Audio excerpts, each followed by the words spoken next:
What's up, my podcast listeners? This is your host, Rafal Matuszewski, and it's been a hot minute since I last interviewed somebody on my show, so I'm super excited to bring on this fantastic individual. Say hello to Mila. Mila, say hello. Hello, it's nice to be here. Thank you for having me. Awesome. So I always like to start my shows off with like really easy questions to get like the juices flowing. So the first easy question is, what do you got planned for the weekend? Oh my gosh, that's actually a really hard question. I haven't gotten to that yet. It's funny, Um, like when I ask that question to anybody, even my clients, they're like, "Oh my God, I'm not prepared for this question. Like, what am I doing?" that's like the toughest question. Right? Um, Probably a little bit of work, a little bit of rest, just taking it easy. It's summer here in Switzerland, so to go out chilling by the lake is the best way to spend the weekend. Okay. So for those people who don't know, in Switzerland, what's like the thing to do during the summer? Go and chill by the lake. Nice. There you go. Yeah, we have Um, lots of mountains, so hiking is also great. We have events going on around the lake and in different villages here. So it's a really great time to be here. awesome. There you go. Second easy question. What is the current book you're reading or listening to? These are all the tough questions. What is going on? Right? All right, so at the moment, I am not reading a book. I've been really busy with work. Hmm. And the last book I read was marketing related. Nice. One of the things that we're working on right now is the business that we've just launched. And so I've just been kind of dabbling and getting some inspiration for marketing and ideas. And so that was the most recent book I read.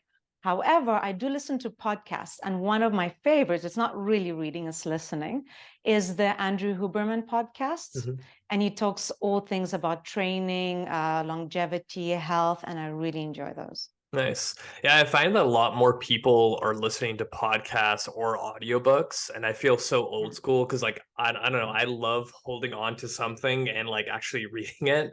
And Yeah. the people who know me really well, like, I probably go through about 20 books a year, and I kind of like alternate between like a training book, some personal development, marketing, business, things like that. But yeah, Yeah. most people are just like podcasts and like audiobooks, and I'm like, I Yeah. feel like a dinosaur. Like, come on. Yeah, when I said I read a book, I actually meant I listened to a Oh, book. there you go. There you go. Yeah. So last easy question, hopefully. What was the last TV series you watched or movie? That we do a lot of. I think one of the last good shows that we watched just this past week was Black Mirror. Hmm. So they've recently released and it came out on Netflix. So that was one. I really enjoy those. The new season I wasn't too crazy on, but I kind of think I understood what they were going towards. That was a series. A movie. You know what? I watched a movie recently, but I can't remember the name. So I probably wasn't that great. No, fair enough. Like I like Black Mirror. I haven't watched the new season yet, but like all the previous seasons, like those episodes are so good, but also so scary at the same time. Like Yeah. it Yeah. really makes you think and like, yeah, it sometimes gives you like creepy feelings that it could happen. Yes. So the new season's not like that. I won't spoil it. So if you watch it, let me know, but it's very different. Awesome. So let's kind of get things rolling. And I always like to start off with like introduction. So Mhm. if you can kind of tell the audience like who you are, what you do, and how did you get into the fitness industry in the first place? Okay, so my name's Mila. I was born in Ukraine, grew up in Africa, in Zimbabwe, and now I live in Switzerland. And my fitness journey didn't start until much later. I was about 25 years old where I reached a point where I needed some some sort of gentle strengthening for my body because it wasn't cooperating with me anymore.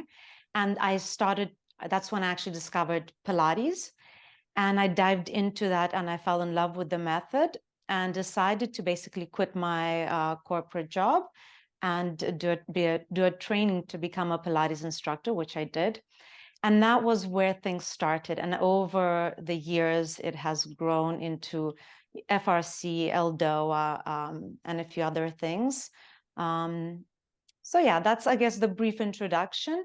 And the biggest motivation was that I needed it at the time. And when I found these training methods, I realized that the benefit they could offer to so many people, and that I wasn't alone in my journey. I wasn't the only person at the age of 25 who had experienced something physically challenging that required a much more gentle approach to strengthening my body. And that's how things started. And I've honestly been obsessed with all of the methods that I train ever since. And now I teach clients at a physio center in the village where I live in Switzerland. And I help them with back pain, hip issues, and all of those musculoskeletal problems that they may be facing. Nice. So I'm going to try to unpack all of that. So I'm kind of curious, like, how did you make your way to Switzerland in the first place? Um, it's a good question. So I was in Zimbabwe pretty much most of my early years, and when deciding when to go to university, I really felt I had to leave and explore something different. So I found I initially wanted to do hotel management and work in the hospitality industry because I thought, what a great way to see the world. There has to be more to the world than where I am. And I found a school in Switzerland, and I thought, okay, Switzerland's not in Africa. Sounds great. Let's go. And that was really the biggest motivation, is to see the world, discover it a little bit. And then when I came here, I studied, work took me in a different direction. I actually lived in Canada for 2 years. Nice. Yeah, which I would love to know where in Canada you live. Out in Vancouver. Oh, nice. Okay. Yeah. I was in Toronto and Montreal. I visited Vancouver briefly just for holidays. Hmm. And life led me back to Switzerland with my husband. He works here, and now I work here. Nice. So was there like kind of like a culture shock going from Africa to Switzerland? Because I'm like super curious about that too. Completely, completely. I feel like Canadians are much closer to Africans, or at least the Southern African culture. Like, it's very polite, very kind. You know, you kind of greet. You're very polite in how you approach Hmm. people. In Switzerland, it's a bit colder. People are a little more reserved, and I think initially when I moved here, it was a big culture shock. Um, in many ways, you know, hospitality, um, price of things in Switzerland is pretty impressive. You know, that was a shock too.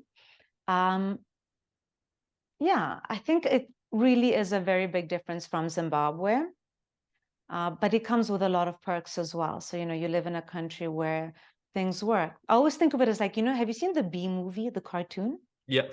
Yeah. Okay, where everything kind of works, and it just flows so smoothly. So I feel like that's Switzerland. So that was a positive culture shock, is how good the country is, how safe it is. You know, safety in Zimbabwe versus Switzerland is very different. Um, and so there's been some negative things like the coldness of I guess people and culture, but the safety, the beauty of Switzerland is incredible. You look out the window, you have the Mont Blanc, you see the Alps. It's incredible. Awesome. So and I'm also kind of curious too, like what kind of got you into Pilates in the first place, and maybe kind of educate my audience on Pilates, what it is, how does it differ from, say, yoga or any other kind of movement practice? You know, I would love to do that, because a lot of people say, oh, Pilates is just like yoga. And I'm like, Yeah. no, not at all. Yoga is great in its own right, but it's just different. So when I was about 25, I was working in the corporate world, and my body just wasn't cooperating with me. And I was going through some pains in the body that I knew I needed to address, but I wasn't going to address them with yoga. It wasn't specific enough. Running wasn't going to really help me. I was doing a little bit of boxing just for like fitness back then. And I knew I had to stop that. It was not the right thing for my back, my hips. And that's when I started to kind of look, what can I do that is gentle enough for my joints, but challenging at the same time? And somebody told me about Pilates. I had no idea, but I thought, whatever, I'll give it a go. I Googled it, it got my interest. I attended some classes. I loved it. And then I went right away for private sessions because I wanted to deep dive into it. And, I can't say nothing fixes you, but over time, I really felt like it addressed all those little things step by step. And I couldn't quite describe how exactly it did it, but it got the job done. So I felt really strong in quite a short period of time. And I thought, wow, this is incredible. And that's where the journey started. I knew I wanted to learn more for myself. Um, and that's how we ended up going to Canada for my husband's work. And I took the opportunity to go to Toronto and study at the Merrithew headquarters there, start Pilates. And basically, the similarity between yoga and Pilates is that they're both mind-body forms of practice. But Pilates has some inspiration of yoga, it has some inspiration of boxing, of weightlifting. So there's a stronger emphasis on strength, core, pelvic floor. You work on isolating joints, then integrating them, and addressing muscle imbalance, improving balance and posture as well. So the biggest difference, I'd say, is it's more strength training than yoga, even though you do see some exercises that look similar. Okay, fair enough. Do you know kind of like the history behind Pilates, like how it started? Because I'm always the type of person where, if I see a concept, I really want to like start peeling back the layers to see where it originally came from. So I'm kind of curious if you know any of the history behind Pilates. Should have told me to prepare for this one. um, yeah, I remember some. So it was started by Joseph Pilates, and in the beginning, it was called contrology. Hmm. So the art of controlling your body. And I can't remember exactly when or where, and Pilates instructors are going to hate me for this, but it just slipped my mind. But he started to rehab, I believe it was during one of the wars, that he started to help soldiers with rehab. So a lot of these people were bedridden. So how do you strengthen someone then? So he attached springs onto the bed frames so that people can start working the arms, and same for the legs. And over time, that's why a lot of Pilates equipment looked like chairs and beds. So he used practical tools to help people regain strength. And he himself grew up, he was quite sick growing up. He had a few issues, and he found relief through movement. So he was in weightlifting, he did some weightlifting, yoga, martial arts. He used all of those forms of practice and turned it into his own method, which was contrology. He then went to the US, where he opened up a studio, and it kind of blew up there. And that's why North America is it picked up on Pilates, and it exploded there before it moved to the rest of the world. Now, see, that's pretty cool because when I started kind of peeling back like the layers to every kind of form of exercise, it's interesting to see how people's like thought processes go because they all kind of have a different method, but they all get people to the same end goal.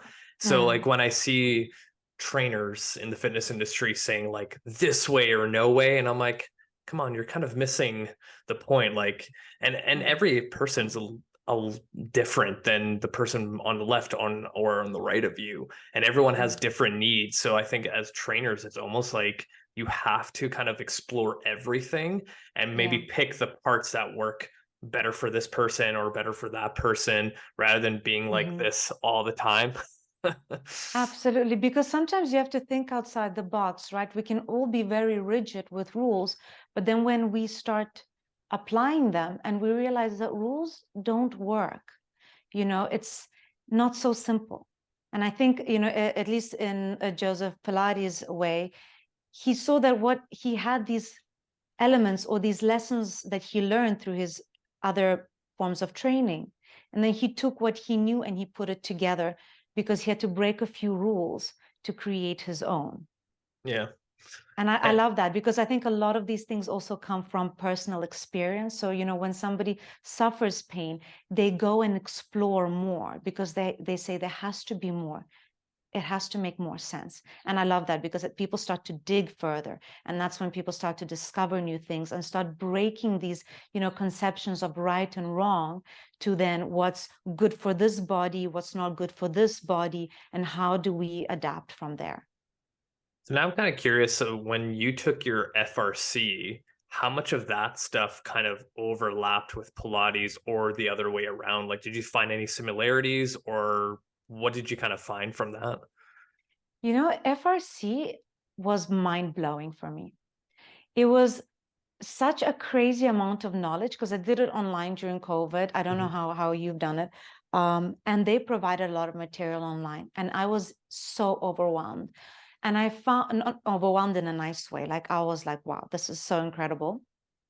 I found it very complimentary, and I think it helped to answer some of the questions I had with Pilates. So Pilates is a set repertoire that they teach you, and then they teach you how to adapt, modify, and explore and play around a little bit, at least in the contemporary world, because there's also the classical, which is much more strict. Whereas FRC doesn't really teach you exercise. It shows you exercise. It teaches you the logic. It teaches you to think what you're doing and why you're doing it. And then you can play around with exactly what kind of exercise you want to do for that. So it was very complementary. The overlapping for me, I'd say, was minimal. I think FRC explained a lot of questions that I had. It made Pilates make a lot of sense to me, actually, or the flow of things, or why certain things are done in certain order. I didn't have the answer for them before FRC. And that really, I thought I had like a base work of knowledge, and that just kind of dug roots into that.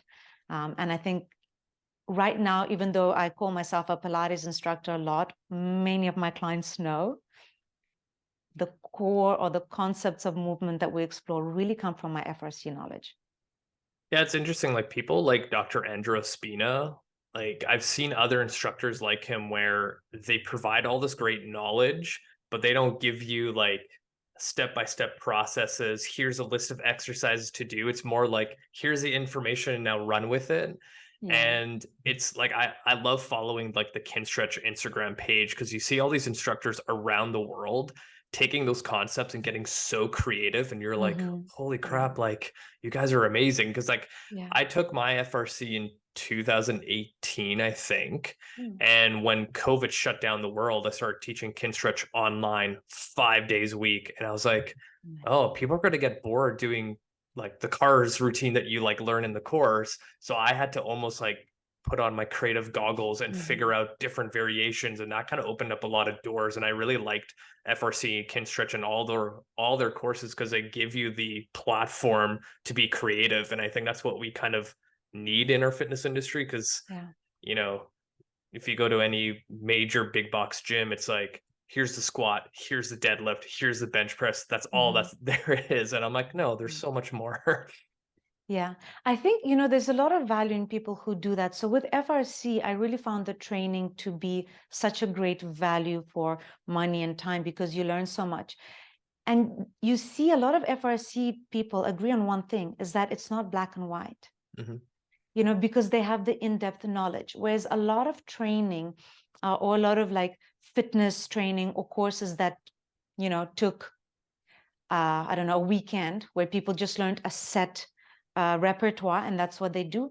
Those are mainly the people that are stuck with the right and wrong concept. From my opinion, I could be wrong from my experience, because they don't understand the why of the exercises. And FRC gives you the why, it shows you the how, but encourages you to be a little bit creative and think for yourself. And I think once you apply that thinking process, you start to go beyond the right and wrong, and you start to doing what the body needs, what you're identifying. And I love that. I think it's honestly such a great training that any instructor can take, and any client can understand, their body better, rather than just do this exercise like this. My question is always, but why? Yeah, because it's funny because like I've been in this industry for 13 years and I've like gone through different types of gyms, and the one thing that I've kind of realized is that people will work out through pain and they think that's normal. And Yeah. I'm like, if an Yeah. exercise hurts, don't do that exercise. There's like a million different exercises out there. And it just goes to show that, like, as an industry as a whole, like, we have to do a better job to educate people that there are Mm. other options out there to get out of pain. And it's also kind of difficult too, because I get questions on Instagram all the time, like, my shoulder hurts, what should I do? And I'm like, well, first of all, I don't know your background. I don't know your medical history. I don't know what you did to your shoulder. It's kind of hard to Mhm. give you like, here's an exercise that's going to fix everything. Mm. And I think when people start understanding that their body is a more complex system than I Mhm. downloaded this program online, it's going to fix everything. So I Yes. guess this is going to lead into my next question of, how often do people reach out to you going, I have back pain, I have this thing, what should I do? Mhm. As you were talking, actually, that's exactly what I thought. As this concept of like, my back hurts or I have sciatica. Can you give me an exercise? And that happens a lot. And I understand why somebody would ask that, because I think the fitness world um, has really done a poor job communicating to people pain and exercise. We all know no pain, no gain. That quote, and it's rubbish. But it's so ingrained into people's minds. Or fix this if you have fix this with an easy stretch or this exercise, and we've conditioned because it's marketing, right? And you see, it's clickbait. And so instructors that utilize this clickbait know that fix your sciatica with the stretch is going to get them, millions of views, and they use that. And of course, as a well-intentioned consumer who's suffering from sciatica, you want an answer to your question, and you're constantly given the quick fix that never works. So you're trying to look for the next quick fix, and your mentality is, I need the quick fix. Um, so when people approach me, it's tricky in the beginning because I can't give a clickbait answer back. I need to know what. And I wanted to actually jump on and say, this is why I love your account so much, is because even in the recent series, you go and explain, shoulder issue, if you have this, or if you have this diagnosis or this pain, this could be it, rather than something clickbaity and a lie. So honest accounts like yours, for example, and there's many great instructors that communicate this, needs to be pushed out, in my opinion, more and more, so that the expectation is correct. But even in my family, it's like, oh, Mila, I have neck pain, can you give me this? And I always have to have, what kind? I need you to have a diagnosis if you're having like radiating pain.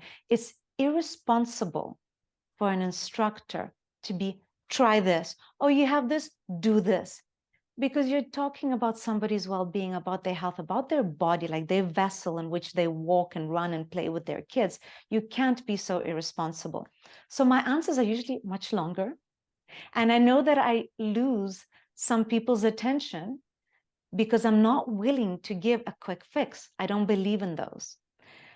So yeah, how I address them, I try to be as honest as I can. And the way that I see it, the person that disengages, or the client that I see and I didn't like give them something super hard, they cured the sciatica, but they got to sweat and they felt like they pumped their body, then those are not the right clients for me either. I'm just as selective, because if I'm going to help someone and educate them, I want to be with somebody who's there to listen and to learn. So yeah, I give the most honest answer that I can. I always refer someone to a specialist if they need to go there, and I try to play a responsible role in this industry, because I think it's been twisted for the benefit of social media likes and follows, and I don't like that. So that's how I handle it, and I know that a lot of people will drop off. But I know that people there who are truly there to make themselves better, who are tired of the quick fixes, do stay. And so most of my clients are very loyal, and I've been with them for a long time, which in the end, as an instructor, is kind of what you want, somebody that is going to be with you for the long run as well. Yeah, and I think that's a really good point because, like, even for myself, like, I have a handful of clients that have been with me for like 10 years. that Yeah. are in person, and to a point where they've all told me that I'm not allowed to move anywhere because they're like, there isn't anyone like out there in the Yeah. world like you. And funny enough, I had a client who ended up moving to Australia, and Mhm. now I'm training her online. Yeah. And the 3 years that we weren't training together, she said that she couldn't find someone like me out in Mhm. Australia.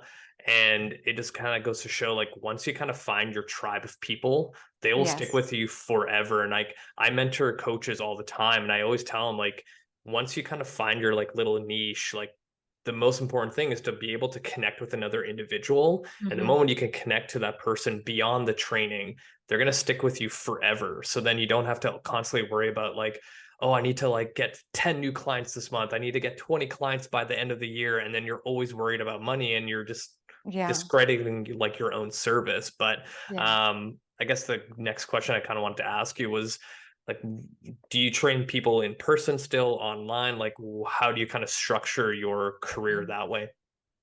So I trained only in person before COVID, and of course, as you know, COVID made us all go a little bit digital. So I started working online then, and then when the restrictions started coming off and people started going back to the studio, I stayed both. So I have clients that live very close to where I am. They could come into the studio, but they prefer the comfort of being at home. So I still teach online, I still teach in person. Online allows me to access more people. So I try to do a combination of two. I've also, in the past 2 years, thought of how can I create this personalized approach? No, how can I give this personalized approach to more people that, of course, want to train with people like me? And we've created, I work with a small team of people, and we've created an algorithm and launched an app that does personalized programs for people, exercise programs. So I do in person, online, and through the app that we have just launched. Nice. How long did it take you to actually get that app going? Oh my gosh. I don't want to say. Yeah.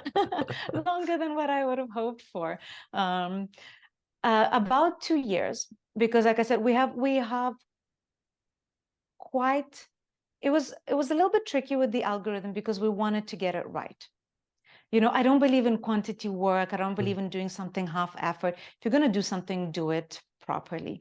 And so that's what we did. We created an algorithm that we're really proud of, and that took some time. So we started about 2 years ago, and we've just gone live with the app that's working really well, and an algorithm that we are proud, my team and I are proud to actually say to our clients or to anyone that contacts us that cannot see us for a private session or pay a private Zoom class, they still have access to personalized training programs on there. So Awesome. about 2 years. Yeah, so maybe for the last question, if people wanted to find out more about you and what you do, where they can find you online, and if you have any projects coming out or anything else you want to promote on my show, you can right now. Oh, thank you. Well, as I mentioned, we've just went live with Incorpo Studio, and you'll be able to find the link to that in my bio on Instagram. So Mila_Aleshina_. There you'll be able to check out the website, my team, what we have done, and how we do it. We're really thrilled. We're also on the Google and Microsoft stores, hopefully soon in the app stores too. Um, and I would love for people to check it out. We have a free membership because we wanted really to break through this quick fix mentality that's for free or the very expensive, good quality stuff. So we wanted to find a middle ground, and we have a limited free membership where people can actually get started. So I would love for people to check that out. And if they have questions, to write to me.